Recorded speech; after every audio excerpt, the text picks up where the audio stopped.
ഇന്ന് തിരുവോണമായിട്ട് എല്ലാം കഴിഞ്ഞ് വൈകിട്ട് ഇരുന്നപ്പോഴത്തേക്ക് ചേച്ചി പറഞ്ഞു നമുക്കൊന്ന് പുറത്തോട്ട് പോകാമെന്ന് പറഞ്ഞു.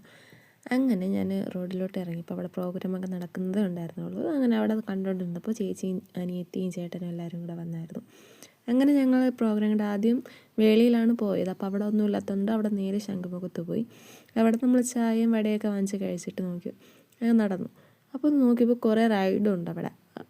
തിരുവോണമല്ലേ, അപ്പോൾ അതിൻ്റേതായിട്ട് കുറേ റൈഡൊക്കെ ഉണ്ടായിരുന്നു. എല്ലാത്തിലും ഇന്ന് കയറണമെന്നും പറഞ്ഞിട്ടാണ് ഞങ്ങൾ പോയത്. അങ്ങനെ ഞങ്ങളധികം ഡ്രാഗണിൽ കയറി. നല്ല രസമുണ്ടായിരുന്നു. നമ്മൾ 3 പേരെ കയറുള്ളൂ, ചേട്ടൻ അങ്ങനെ കയറാറില്ല. അങ്ങനെ നമ്മൾ കയറി അതങ്ങോട്ട് സ്റ്റാർട്ട് ചെയ്തതും ഞങ്ങളുടെ കിളിയെല്ലാം പോയി. ഞാനാണെങ്കിൽ അതിൽ നിന്ന് വീഴുമെന്ന് ഉറപ്പിച്ചാണ് ഞാൻ അതിലിരുന്നത്. എനിക്കാണെങ്കിൽ ഭയങ്കര ഇതായിപ്പോയി. എല്ലാം കഴിഞ്ഞിട്ട് അടുത്തതിൽ കയറി. ഇതിൽ കയറാമെന്ന് ക്യൂവിലൊക്കെ നിന്നു. ഞാനും അനുവും വിട്ടുകൊടുത്തില്ല. പക്ഷേ ചേച്ചി പറഞ്ഞ് ഇതിലും കൂടെ കയറത്തുള്ളൂ എന്ന് പറഞ്ഞു. അങ്ങനെ ഇതിൽ കയറി മുകളിൽ ചെന്നപ്പോൾ ഏറ്റവും ടോപ്പിൽ ചെന്നപ്പം ഭയങ്കര ഭംഗിയായിരുന്നു ഇത് കാണാൻ. കടൽ, ഒരു സൈഡിൽ കടലും മറ്റേ സൈഡിൽ ഇങ്ങനെ കുറേ ലൈറ്റും അതൊക്കെ വന്നിട്ട് ഭയങ്കര ഭംഗിയായിരുന്നു.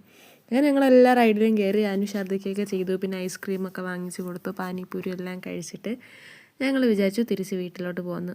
നേരെ കുറേ വൈകിയായിരുന്നു നേരം. അങ്ങനെ തിരിച്ച് എത്തി. നമ്മൾ മ്യൂസിയത്തിൽ എത്തിയപ്പോഴത്തേക്ക് അവിടെ ലൈറ്റിൻ്റെ ഇതാണ്, ഭയങ്കര ബ്ലോക്കാണ്. ഒന്നാമത് തിരുവോണവും കൂടെയാണ്, നല്ല ബ്ലോക്കായിരുന്നു. അങ്ങനെ ബ്ലോക്കെല്ലാം കഴിഞ്ഞ് വീട്ടിൽ എത്തിയപ്പോൾ ഒരു സമയം ഏകദേശം ഒരു 12 മണിയൊക്കെ ആയിക്കാണ് ഞങ്ങൾ വീട്ടിലെത്തിയപ്പോൾ. ഇനി ഒന്ന് ഫ്രഷൊക്കെ ആയിട്ട് ഒന്ന് കിടന്ന് ഉറങ്ങണം, നല്ല ക്ഷീണമുണ്ട് മുഖത്ത്. അപ്പോൾ ഇനി അടുത്ത വീഡിയോയിൽ കാണാം. Bye bye.